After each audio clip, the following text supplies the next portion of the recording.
কারোর জন্য বছরে বরাদ্দ সোয়া ৫ লাখ টাকা, আর কেউ পাচ্ছেন মাত্র ৭৬৩। এই হলো দেশের সরকারি বিশ্ববিদ্যালয়গুলোতে ছাত্র প্রতি ব্যয়ের চিত্র, যা উঠে এসেছে পরিসংখ্যান ব্যুরোর এক প্রতিবেদনে। বিশ্লেষকরা বলছেন, চরম এই বৈষম্যের কারণেই বাড়ছে বেকারত্ব, প্রশ্ন উঠছে গুণগত মান নিয়ে। অন্যদিকে এই অর্থের সঠিক খরচ নিয়েও সন্দিহান অনেকে। ইমদাদ হোসেনের রিপোর্ট। দেশের প্রযুক্তি ও প্রকৌশল শিক্ষার সবচেয়ে উপযোগী প্রতিষ্ঠান বুয়েট। বর্তমানে যেখানে শিক্ষার্থী হাজার দশেক, এই শিক্ষাঙ্গনটি মূলত চলে নিজস্ব আয় এবং সরকারি অর্থে ভর করে।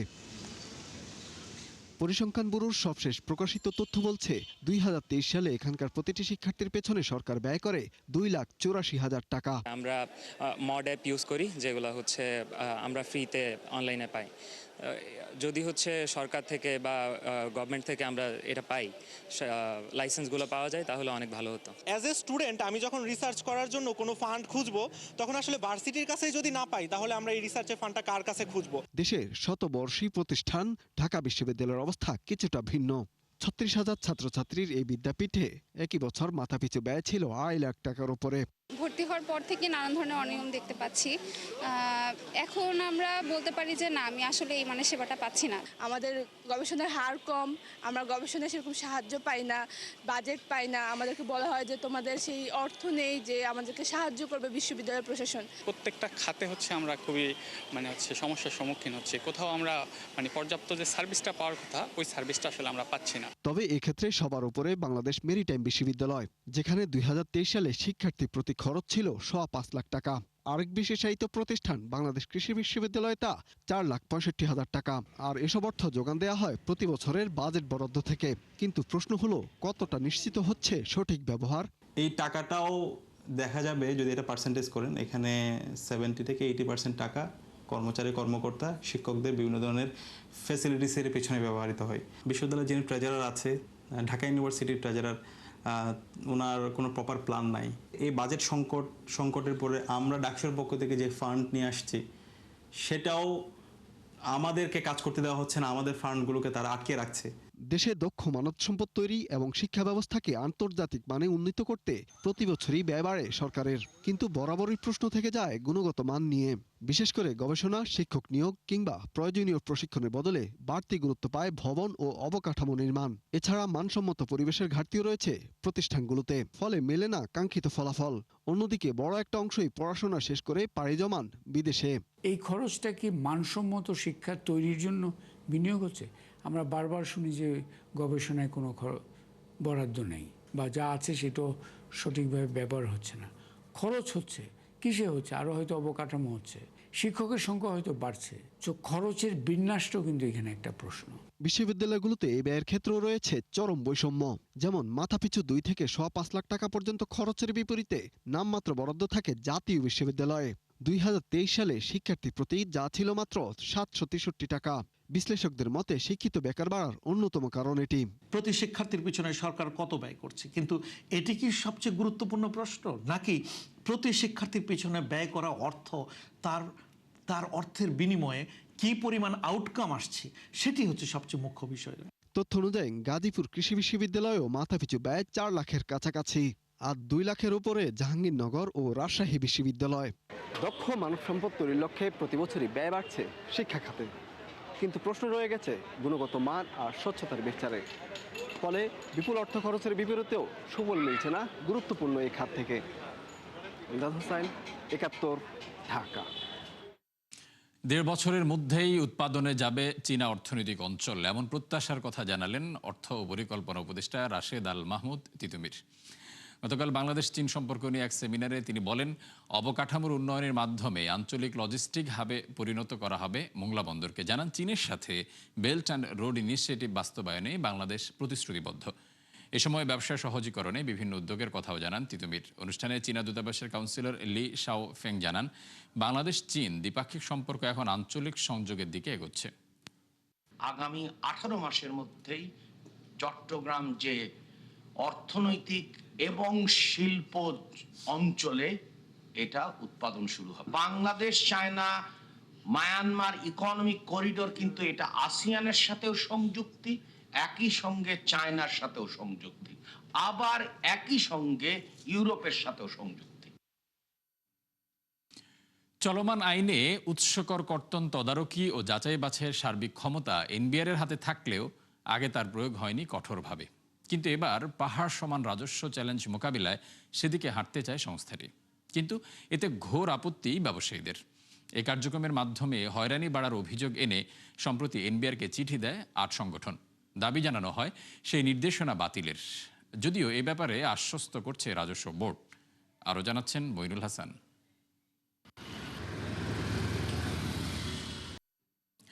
দর্শক, সারা দেশে গ্যাস সংকটে ভোগান্তিতে গ্রাহকরা, এ নিয়ে আরও খবরাখবর জানাতে আমাদের সাথে যুক্ত হচ্ছেন সহকর্মী মইনুল হাসান। আমরা যাচ্ছি তার কাছে। মইন, সার্বিক চিত্র কেমন দেখছেন গ্যাস সংকটের বিষয়গুলো নিয়ে?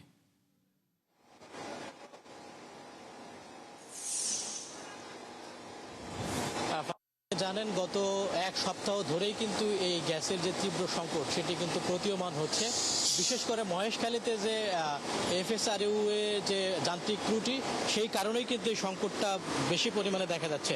এবং রাজধানীর বিভিন্ন যে সিএনজি পাম্পগুলো আমরা ঘুরে দেখেছি যে সেখানে কিন্তু গাড়ির দীর্ঘ সারি, অর্থাৎ একজন গ্রাহককে 4 থেকে 6 ঘন্টা লাইনে দাঁড়িয়ে কিন্তু এই গ্যাস নিতে হচ্ছে। এবং যখন তারা গ্যাস নিতে আসছেন তখন যেটা ভোগান্তি সেটি হচ্ছে যে তাদের যে চাহিদা হয়তো 700-800 কারো 1000 টাকার গ্যাস লাগে, সেটি কিন্তু তারা পাচ্ছেন না। এর বিপরীতে যে কারণটি সেটি হলো যে গ্যাসের চাপ কিন্তু অনেকখানি কম, এবং সেই কারণেই কিন্তু জনসাধারণের যে ভোগান্তি, মানুষের যে ভোগান্তি, সেটি কিন্তু আরও চরমে যাচ্ছে। আমরা যতটুকু জানতে পেরেছি যে এটি সমাধান হতে আরও 3 থেকে 4 দিন লাগবে, অর্থাৎ মানুষজনের যে গত এক সপ্তাহের ভোগান্তি সেটি কিন্তু আরও কিছুটা দীর্ঘায়িত হবে।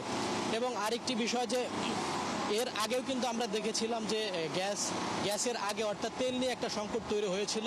সে সময়টাতে কিন্তু পরবর্তীতে সরকার তেলের দাম বাড়ানোর ফলে সেই সংকট অনেকখানি কেটে যায়। এবং একই সাথে আমরা গত 1 মাস ধরে দেখেছি যে সিএনজি মালিকরা তারা কিন্তু কমিশনের উপরে তাদের যে এখন 8 টাকা কমিশন সেটিকে 13 টাকা 90 পয়সা করার দাবি জানিয়ে আসছিল। তাদের আজকে একটা সংবাদ ব্রিফিং আছে এবং তারা এর আগে ঘোষণা দিয়েছিল যে তাদের যদি কমিশন বাড়ানো না হয় সেক্ষেত্রে তারা 30 জুলাই সারা দেশে একদিনের জন্য এই সিএনজি পাম্পগুলো তারা ধর্মঘট ডেকেছেন। এবং পরবর্তীতে সেটি যদি আদায় না হয় তাহলে অগাস্ট মাসের শেষ দিকে তারা কিন্তু ধর্মঘটে যাওয়ার ডাক দিয়েছেন। অর্থাৎ এই তাদের এই দাবি এবং সরকারের এই যান্ত্রিক ত্রুটি, এই হঠাৎ করেই কিন্তু এই সংকটটা তৈরি হয়েছে। এবং যারা গ্রাহক রয়েছেন, বিভিন্ন গ্রাহক তারা অভিযোগ করেছেন যে এই যে সংকট তৈরি হয় হঠাৎ করে, সেটাকে সিন্ডিকেট নাকি কোনো লজিক্যাল কারণ আছে সেটাকে খুঁজে বের করতে, এবং দ্রুতই তারা কিন্তু সরকারের কাছে এই সমাধানটা চাচ্ছেন।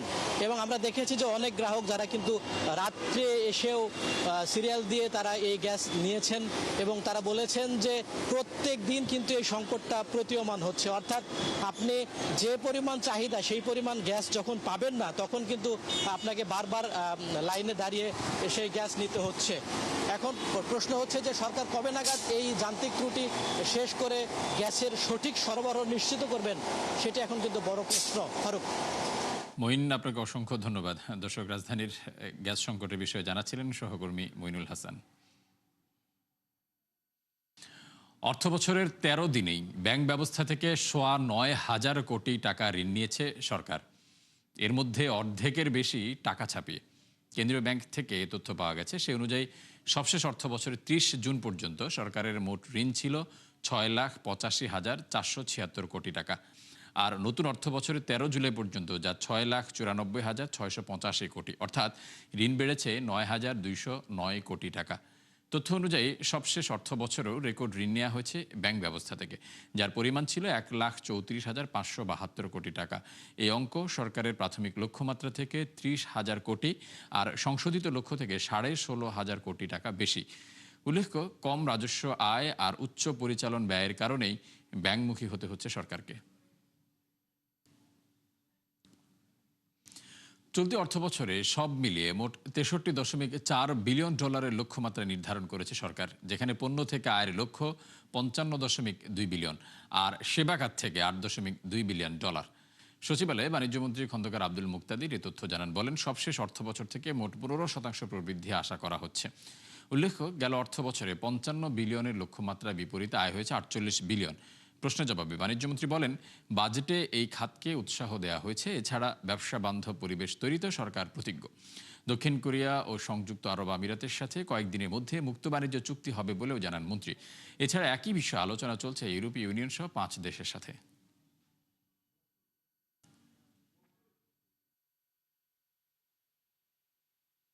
আগামী বছরে যেটা আমাদের রপ্তানির লক্ষ্যমাত্রা, সেটি হচ্ছে পণ্যের ক্ষেত্রেও 15% প্রবৃদ্ধি এবং সেবার ক্ষেত্রেও 15% প্রবৃদ্ধি। যদি আমরা সেটা অর্জন করতে পারি তাহলে রপ্তানির পরিমাণ দাঁড়াবে প্রায় 63.40 বিলিয়ন। দর্শক, চট্টগ্রামের আনোয়ারায় চীন অর্থনৈতিক অঞ্চলের উদ্বোধন অনুষ্ঠানে এই মুহূর্তে কথা বলছেন স্বরাষ্ট্রমন্ত্রী সালাউদ্দিন আহমেদ। আমরা সরাসরি চলে যাচ্ছি সেখানে। Economic cooperation deeper into industrial production, global supply chains, technology transfer and skills development. China has been long-lasting friendship with Bangladesh since 1975. First they were development partner, then the investment partner. Now you are the strategic partner of Bangladesh. To our partners at China Road and Breeze Corporation, we extend our warmest welcome. CRBC brings world-class expertise in engineering and infrastructure development. We trust that your leadership will make CIZ a benchmark for green, modern and efficient industrial zones across South Asia.